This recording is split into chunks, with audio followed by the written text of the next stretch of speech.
everybody, this is Amy from Chateau de Rosieres. Very excited still to be back, and we really hope that you've enjoyed the last couple of weeks where we caught you up to speed on last year's concerts.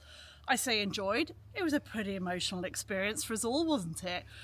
But now I'm here to tell you a bit about other things that have been going on here. Now, as most of you already know, this is a huge estate. It's not a one-off building. We have a 33-room chateau, multiple houses, many barns, and somewhere in the region of 150, 170 acres of land. And that's forest, that's farmed land. They are gardens that are being developed, greenhouses, orchards, animals. This is quite a lot for one couple to manage. And of course, we can't manage that as well as having two small children. So it's always been necessary to have help. We have a wonderful cleaner who comes in for 5 hours a week, who is a fantastic local lady who we love a lot, but who is very camera shy. We also had Michelle, who would come in 2 days a week, and we had Margot helping us with the kids for just over a year. With that help, we could just about cling on to survival. We also work with local businesses when we're trying to move forward with things like building walls or construction or greenhouses or metalwork. But for everyday management, it became unsustainable, and we started to sink, actually. Without the help of Margot, who went off for her studies, without Michelle, we were really struggling. Now, during the concert, we had Judy and Michael, wonderful volunteers who came to help us, but of course they had to return to their normal lives as well. It was a tough winter, a really, really tough winter. But in the new year, sort of Providence came to us and helped us to find not just one, but two new people to work with us on the estate. This was outdoor work, so Marc has actually got a fabulous team with him now. Nothing can replace Michelle, but the team he's got now have really helped him to move forward, and today I'm going to introduce you to them. I'm taking you right up behind the chicken run, behind the barn, and today I'm just going to be pointing out the new members of our team, and you'll meet them in upcoming videos. But first, oh no, that's my husband. That one you already know. Mr. Digger. It's November, and the other day he wore trousers, and actually it's one of the most worrying times I've ever had about him, because he's never worn trousers before December. He's always been in his shorts, but it turns out they were just in the wash, so it's okay now.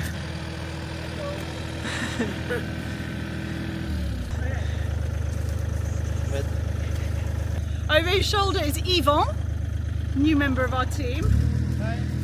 They're putting in posts, and over his shoulder is Julien. Julien's being camera shy. He's not really, he's just whoa! Okay, we'll go away again now. And then I have a little surprise for you. Who's this? Hello! She just can't keep away. Back again. And how long are you back for? Ooh, permanently maybe. Why are you here, Margot? Why am I here? Well, as Amy said, I went off to do my studies. I did my master's in history of art and heritage and curation over in Edinburgh. And now I've come back to help out with the project here and manage the association, the charity that they've just started, which is going to oversee things like the concert and the YouTube, which feeds into the charity, which helps them put on different events and things. So I'm here fully qualified to help them with that. As Margot just told you, we created a non-profit organisation. In French they're called associations, which will be running educational and non-profit events here and developing the gardens for opening to the public. It's also non-profit, and we've had some wonderful sponsorship that has allowed us to employ her. Over time, we're going to explain to you a bit more about our project and how it came about, and it's all as a result of the massive changes that happened here in the last year or so. But first, we have some other people to introduce you to. Let's get the bad news out of the way really quickly, because I don't think any of you can handle any more bad news. We lost a lot of birds last year. I think a lot of you will have seen that. We had a fox attack during the day. They're all closed up well at night, but it came in the middle of the day and killed our beautiful turkey Dave, loads of our chickens. We also lost our beautiful dog Pepper, which was very, very sad. We also adopted and then lost another dog. He was a rescue dog. He was already very old. He'd been chained up for years. He wasn't in great health, but he was a fabulous, fabulous addition to our lives for about 8 months. And it was terribly, terribly sad when he died. So we are dogless now. We still have our cats, and we have some new animals to show you.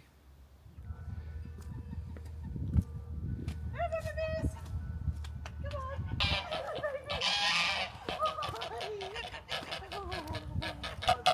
Oh, beautiful goosey, goosey, I love these kids so much. Hello, baby. You're here for a scratch. Oh, my love. So, what you saw Marc and Juliette and Yvonne doing was putting in fence posts, because we've suddenly acquired a whole lot more animals this last year. And a lot of that was to do with the lady who had the farm where we got our cows from, and she had to close down her farm, and she really wanted some of her favourite animals to go to people who would really look after them. So we've ended up with some new members of our family, including these Valais black-nosed sheep, who are quite rare and very lovely. And she's my favourite. Oh, she's so lovely. We had somebody round one day and we were chatting with him, and he said, oh, do you want any geese? And we said, well, we really can't sensibly take on any more animals right now. And he said, well, see, my wife's afraid of them, so I'm probably just going to kill them tonight if you don't take them. And I went, okay, I'll have your geese, give me your geese. And it turns out that they look a bit aggressive, but they're adorable. And I haven't quite got them to eat out of my hand yet, but baby babies, they give me the best greeting whenever they see me. Hi, sweetie. You know I haven't got your food, don't you? Yeah, you do. But you see, anyone who watched us on the TV show will have seen my pet goose before, who was eaten by a fox, who loved me. And I know goose behaviour and like body language. And when they start doing that, when they were just doing their little grooming action, it means they're comfortable with you. You're going to bite him, aren't you? Yeah. And everyone else thinks that he's trying to attack me, and he's not at all. Oh, you baby. No, it's just the way you talk. Yeah. Yeah, now, Margot, they're going to attack you. I'll zoom in from here. No, they're not. She's eating my bottom. Oh, did you not get enough scratches? Did you not get enough scratches? Oh, I'm going to stink all day now. Oh, I'm going to stink all day. Oh, you're so lovely. Now, I actually can't remember if I introduced you to our alpacas. They are very funny, very silly creatures. We've had them for over a year now. This is Simba in front. He's the reason we have alpacas, because when we went to pick up the cows, I fell in love with him. And then he couldn't be on his own, so we've got 3. They have to all be boys as well, because if you put a girl in the herd, then the boys will fight. They do fight a bit anyway. But so we've got Simba, then we've got Jupiter in the middle, who's a bit wussy and eats too much and gets overweight really easily. And then Mad Egg, who's the big boss. He's got eye issues, so his eyes always look a bit mean, but he's not being mean really. He just can't open them properly. But he's the one that's always looking out for the others. Over on our Patreon, we've got a great video coming up of when they were sheared this year, and I hope to be able to do some stuff with their wool. So those are my babies. We let them out in the garden most of the day. They're extremely well behaved and never run away. In fact, sometimes they just put themselves to bed in their enclosure at night. And then I think for the moment we've got 2 or 3 more animals, but one's in hibernation already. So a few weekends ago, Marc went to a plant fair, and I don't know, but he seems to bring animals back from plant fairs more than plants sometimes. And he went with Clement, and this was a big mistake because Clement fell in love with a pair of runner ducks and said he wanted to bring them home. Runner ducks can't fly, which means they're vulnerable to predators. And these two are utterly terrified of anything that moves, all humans. They're absolutely panicked. So what we did is we now have a little tortoise, which is a whole other story. But in the winter, he's hibernating. So we just raised the enclosure, the tortoise enclosure, which is right attached to the house, and we've put the ducks in there for the moment, and we close it up properly at night. And this is just to tame them, basically, so they get used to seeing us all day. And already, look, I'm standing here and they're not panicking. So that's a huge step forward. So within the next couple of months, I want them to be following me around the garden. Okay, so here, this is an old rabbit hutch that we've used for 2 sets of hens with chicks who hatched them in place, like they hid away and hatched their chicks this year. It's also not a brilliant rabbit hutch. Why do I need a rabbit hutch? Come and meet my rabbits. So Mariel, who closed down her farm, also had Angora rabbits that she wanted to rehome. My goo-goo goose is very So the rabbits are two boys, and apparently, even though they look beautiful and fluffy, they fight. And one of them even has a ripped face because they fought. So we can't keep them together, but we keep them near each other. And because it was an urgent situation, we've had to adapt some old chick runs to them, which were fine in the summer, but they're now forecasting snow and below freezing temperatures for the end of the week, and I'm slightly panicking about my big fluff balls, and I want to get them off the ground at night. And so I have to go and pick my kids up for lunch from school, and then this afternoon, in one afternoon, I'm going to build at least one rabbit hutch, possibly. I'm going to try anyway. Oh, it looks like a proper setup, doesn't it? I don't know how to use any of this stuff. I'm just going to pretend to look professional. Can I hand them over to you, Dad? Can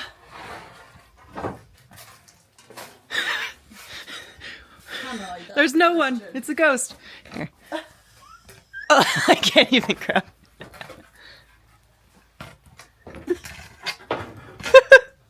They're too long.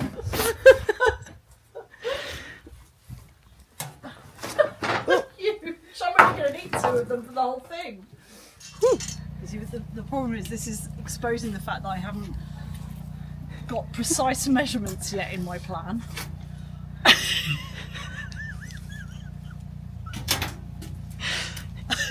Quick, come up with some measurements! Yes. 1 metre. That's what I wanted. Exactly 1 metre.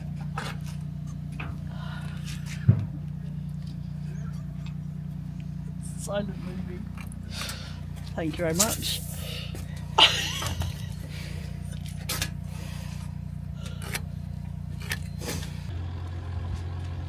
Ooh, wait, let's take a minute to appreciate the safety equipment.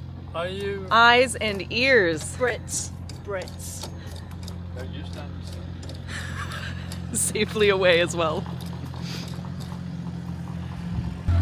Don't pull that. That turns the blade on. Right. That cuts your fingers off. Okay.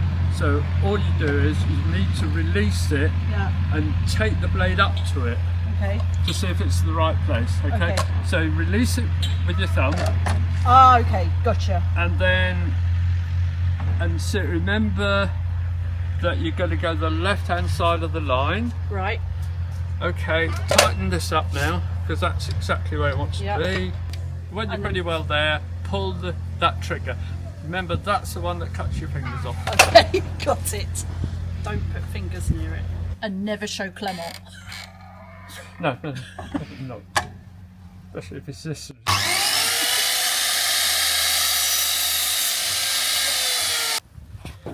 This is my plan if you wanted to see it. Oh yeah. That'd make a rabbit hutch, that would.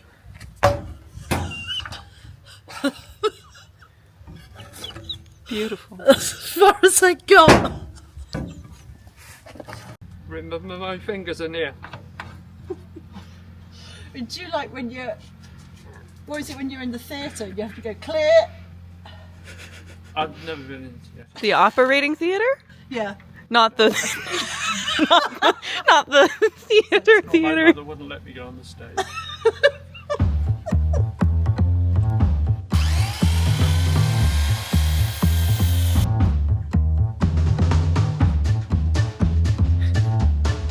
Yes, another 1 meters.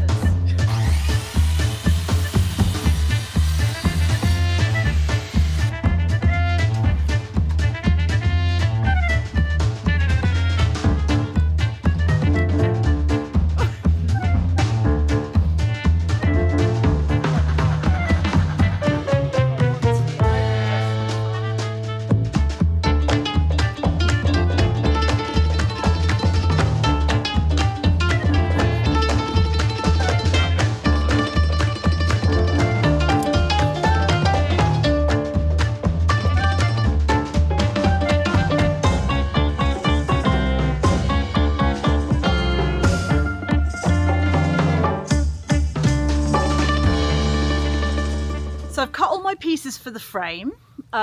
It's brilliant. Now I can use this piece of machinery. What I've always struggled with is knowing how to use things. I've got all these ideas and I never know how to use them, the machines, to make it happen.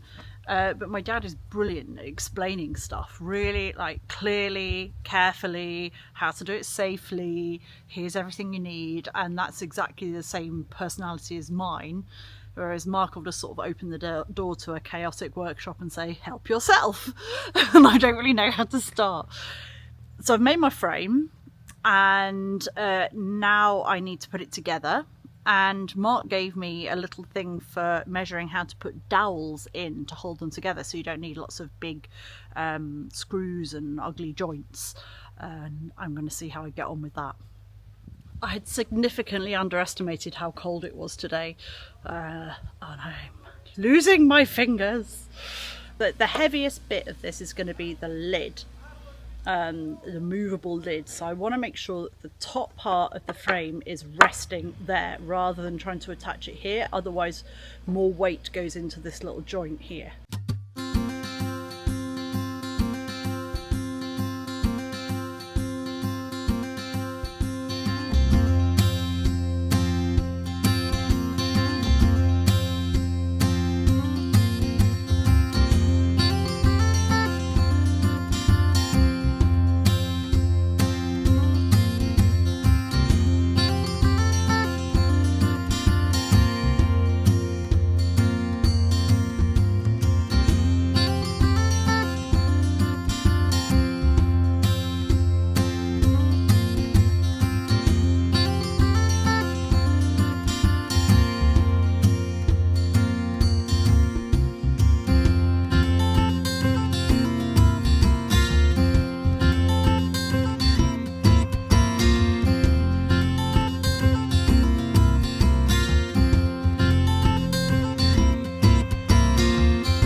Right, I've only got 5 more joints to do until I finish my frame, but I have lost all feeling in my fingers and toes. It is now below freezing. I think I might have to stop for the night, so I'll continue tomorrow. I've brought both rabbits in for tonight because it's due to go down to 0. Boing, he's just happy hanging out, really. He's found the bag of of peelings that one of the school kids' grandmas gives us regularly. But baby Bum Bum Flower is a little more nervous, so he has to stay in the box here.